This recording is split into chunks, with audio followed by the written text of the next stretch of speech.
Ladies and gentlemen, please take your seats.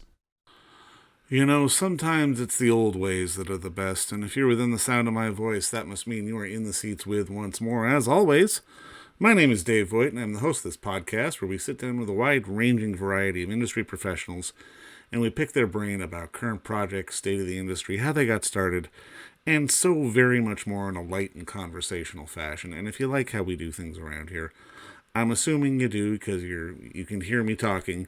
You're within the sound of my voice. Subscribe to the podcast. You can find us over at Apple, Spotify, Amazon, Google, basically wherever you get your podcasts. And plus, we archive every single one of our episodes over at our In the Seats YouTube channel. So if you can give us a like and subscribe there as well, we would really appreciate it. Also, don't hesitate to check us out on the social media, as the kids call it. We're on Facebook, we're on Twitter, and we're on Instagram at either at In the Seats or at It's Podcast One for all sorts of updates. And finally, it's where it all began.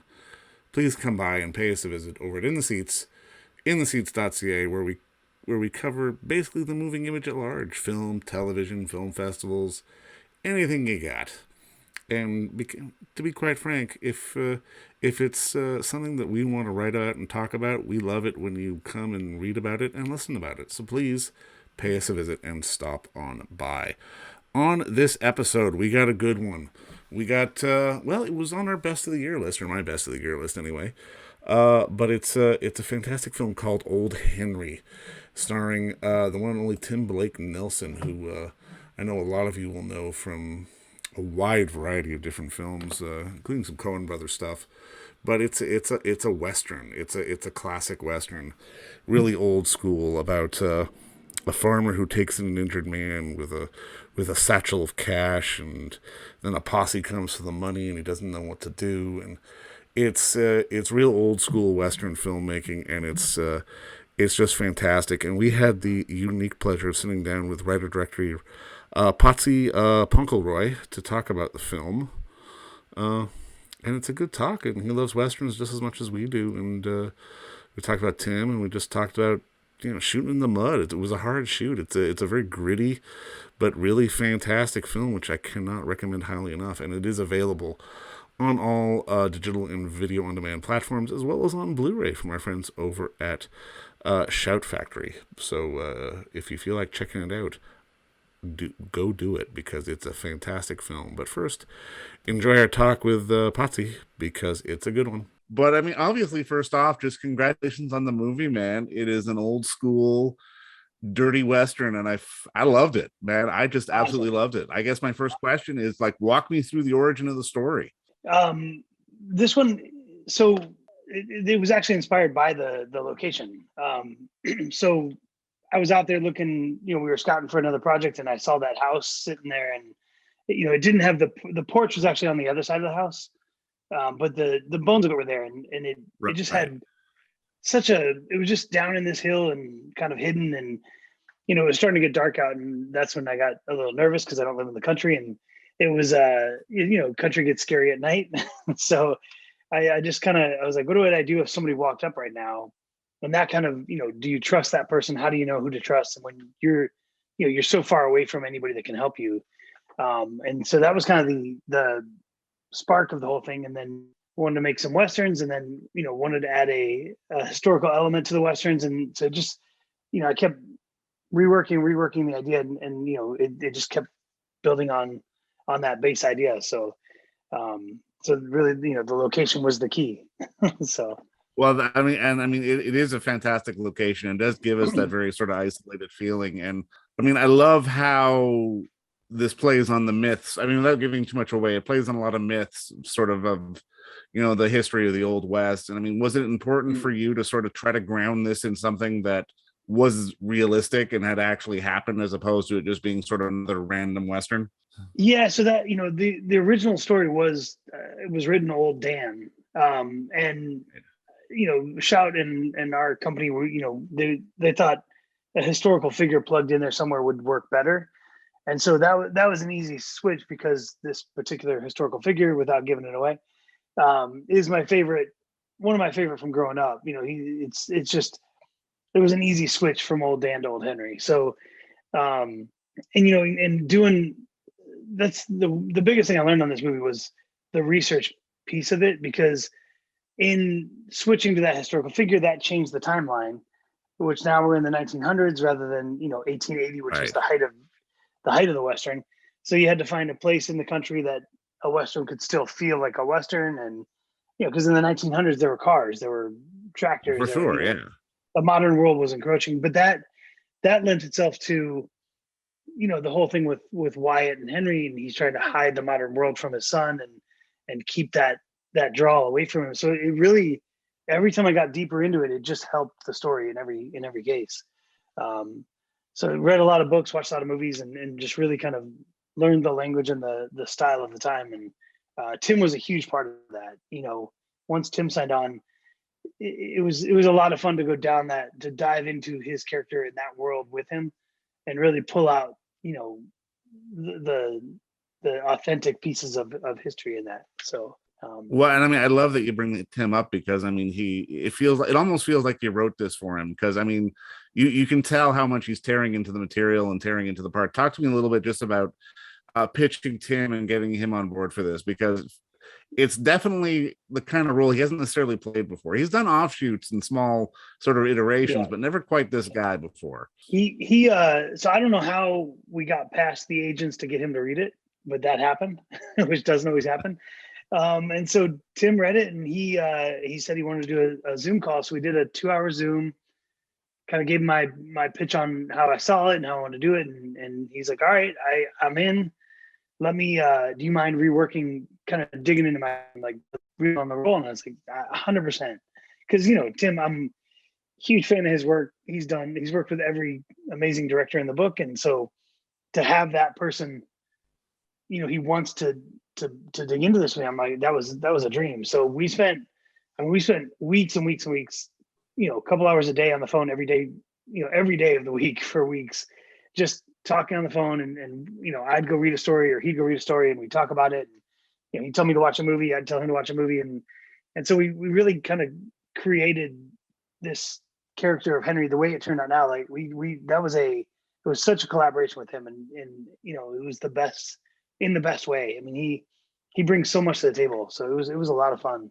Well, and I mean, this really felt like a film where everyone was on board, like with the sort of the style of story that you're going to tell. I mean, not just for the obvious reasons of shooting in the country and the wet and the cold, but just sort of getting that tired and sort of world weary kind of energy that Tim really comes across with, but even Steven as well in many ways. It's just everyone. Like, was there a lot of rehearsal time, or was there a lot of selling on your part to get your entire cast, or was it just a question of once people sort of saw the material, they embraced the idea of, okay, let's get dirty and let's do a Western?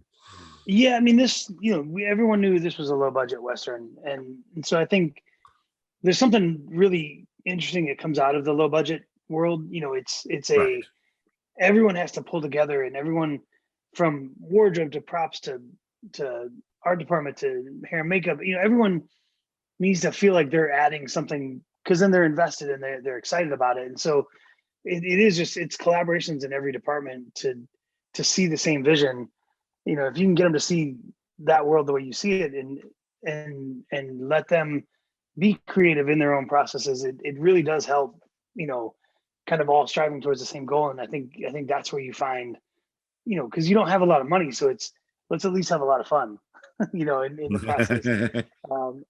And that's where, Stephen Dorff, he signed on. He actually moved from Malibu to right outside of Nashville. He lives, about 40 minutes outside Nashville. And we found that out. And so I was like, all right, let's offer him the role. And he read it, and he's like, can you come have a beer with me up in the town he lives in? And I was like, yeah, let's. So we had beers for a couple hours and just talked about everything. And he's like, I just want to go make a Western in the woods with people I like and have a good time. And that's really, at the end of the day, that's what we did. Tim never went back to his trailer. He'd sit on set all day long and just kind of hang out. Even if it wasn't his scene, he'd just hang out and tell stories and have fun. And it was a great, in the height of COVID, it was a great moment.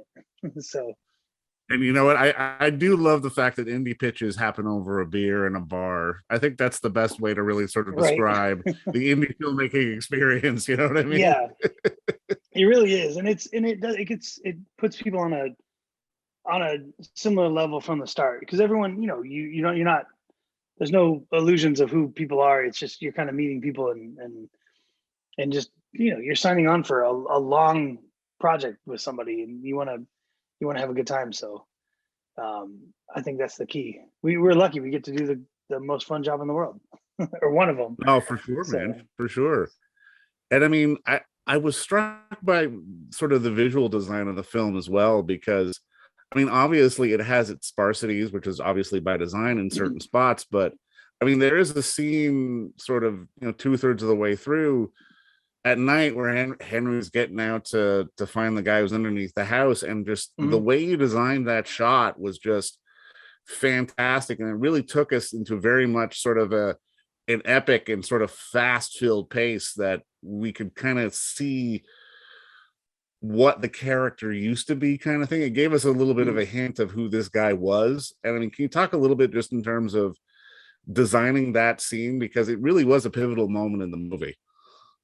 yeah, so that was actually written. I'd originally written it where he just sees him out the window, and there's a firefight through the window. Tim sneaks around the back and goes, and they have a little fist fight in the yard. And once, I was out, John Matishak is the DP. Sorry, my chair keeps sinking because my hydraulic's broken. John Matishak is my DP, and a really good friend of mine. And we have such a great collaboration. We have the same, just the whole way. It was so much fun to work with him. But we're out at the site. We were fortunate enough to get a lot of time before we started shooting to just sit at the property and walk through every moment and just kind of daydream shots and talk about it, and really just get into it and prepare, and sitting out there, looking at how the house was on, it was sitting up 3 or 4 feet off the ground on rocks. And it's like, it was so cool under the house. It was like, how do we use that?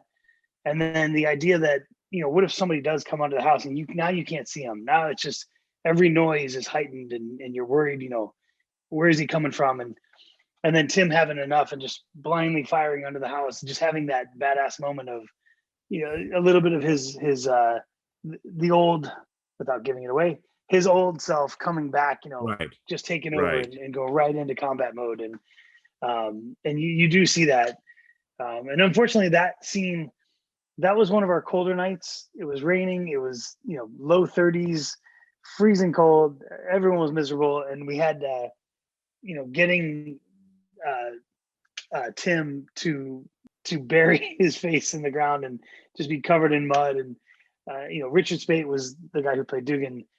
Amazing actor, such a nice guy. He's a friend of mine as well. And he actually scraped up his nose because we made a nice, Rocky, our stunt coordinator, had dug a hole, crumpled up Oreos to make it look like dirt. And so he had this really nice pit where he was supposed to bury his face. And I think somewhere in the second take, Spate crawled up a little too far and missed the mark just a hair. And so his face was actually on the dirt as he's being Oh no. put in there. So he came up with a couple scrapes on his nose, but he just amazing. He jumped up and he's like, "Let's go again." I was like, "You're bleeding on your nose." He's like, "No, let's go again. Let's go again." I was like, "That was it. We got it. It's perfect." But these guys everyone was freezing cold, but everyone pushed through, and it was just really, really a great moment that night. So it just speaks to the crew and the cast and everyone kind of just rallying together and wanting to make something amazing. So Dedication to the craft, man. Love it. he Now, definitely. I mean, I he guess my definitely next had question is, I guess my next question is just because, and I mean this in the best possible way. I love the simplicity of the story. I mean, I do tend to find sometimes when indie productions are trying to do a genre film or a period piece, it'll get a little gummed up a little bit, trying to sort of over detail it. And I mean, this was beautifully simple and it works so well. And I think a lot of that comes through not only on the screen, but I mean, based on some of the critical responses you've been getting as well. I'm kind of curious, for you going into this, how important was it for you to not overcomplicate this story? That was, I had the luxury of being able to write to the budget. So I knew what the budget was going to be before we started shooting. So going into it, that was a big thing was, there's 3 major action moments. There's, we just need to see horses, guns, some action, but then tell a really good story. And so I was able to consolidate those action moments to things that we could actually do. And luckily we found a location where everything in the movie was within, I'd say 2,000 yards of that house. So, we had to land our base camp and just stay there the whole 21-day shoot. So, it just, there's a way to tell a story. And as long as you keep the basics of a Western, which is the big wide vistas, the danger, the good versus bad, keep some of those things in there. And I think it doesn't have to be this huge, like we never had horses running and us with them. Everything was the horses come up and land, stuff that we could shoot, So we kind of, without losing any of the big moments, we cheated and kind of, kept it maintainable the whole time. So everything was done in camera? From the action standpoint? So all the action was the bullets when there was, we added the bullet hits later, but we used what do you call them, full loads and half loads and quarter loads. So the smoke coming out, and the sound was there because I think that's so important for the actors to be able to act against that. It's hard when you're shooting a gun that doesn't make a noise. So this made it easy because it was, those blasts gave you something to react against. So, but then we added, the bullet hits in post, and we, there was, some like the lightning strike was all post and things like that. But so there was a few effects, but for the most part, if I had seen a CGI muzzle flash, I think it would have taken me completely out of the story. So I'm glad you didn't do that. There are a couple. There's a couple that we added back because the smoke cap didn't work, or it didn't make enough of a smoke. So there were a couple that we added that, but I think because majority, I'd say 97% were actually worked. Right. So yeah, I'm glad. Well, it doesn't show. So like you had the budget to do it right. So at the very least, good on you for that. Yeah. Now, and this is always a bit of a dumb question, but it's one I like to ask. For you, like thinking back to the younger days, was there a movie or a moment in your life that made you want to get into this business? Was it even a Western? Because just in watching Old Henry, I see allusions to so many other classic Westerns that it makes me smile. So two parts to that question. The first is I think I liked Westerns before I did this movie. I was a fan of them, but I think after all the research and everything that went into making this and the amount of movies I watched to get ready for this, I think I'm a true fan of Westerns now. So I think I learned so much that I didn't take them for granted before, but I just watched them as just another movie. But there's so much history to the Western and so much, so many people did things before that invented the genre and just really gave it, all the tropes and all the cliche things that we call them now, but there was people that created those moments before, and it really has the different eras of the Western are really neat to kind of look at. But so I think I'm a true fan of the Western now, more so than I was when I started the movie. But I think, the movie, what got me into this business, and it's probably what got a lot of people in, but it was the Spielberg, it was those movies in the 80s, like the Goonies, the Stand By Me, the Monster Squad, it's those movies that hit you at the right time in your life where you're like, it's such a magical world. You just want to be a part of that. So it's any movie, kids running through the woods got me into this business. I like that answer. I think you and I are in the same boat, so I like that for sure. Yeah. And just to put a bow on this, I'll tell you, because I first got to watch this as a part of the market at TIFF this year, and I was blown away because I was like, shit, he did it right. They made a Western they made a Western, but it wasn't for just the sake of being a Western. It was true to the ideals. It was true to the tone and the story. And I think you've made a hell of a film that, I'm glad it's getting as good a response as it is. And just thank you for the work and thanks for the time today, man. I can't wait to see what's next. I really appreciate it, man. Thank you for enjoying it so much, and I love hearing that because you don't know when you're making it how it's going to get received. So I appreciate the kind words. And Oh yeah, man, thanks it's for it's it's it's a true Western, man. You did it right. I appreciate it, and again, thanks for the time, man. This was fun. thank you. I appreciate it. And don't forget to visit our friends over at Bay Street Video for all your DVD, Blu-ray rental, or purchasing needs this summer, as they are still open for curbside and some mailing delivery as well.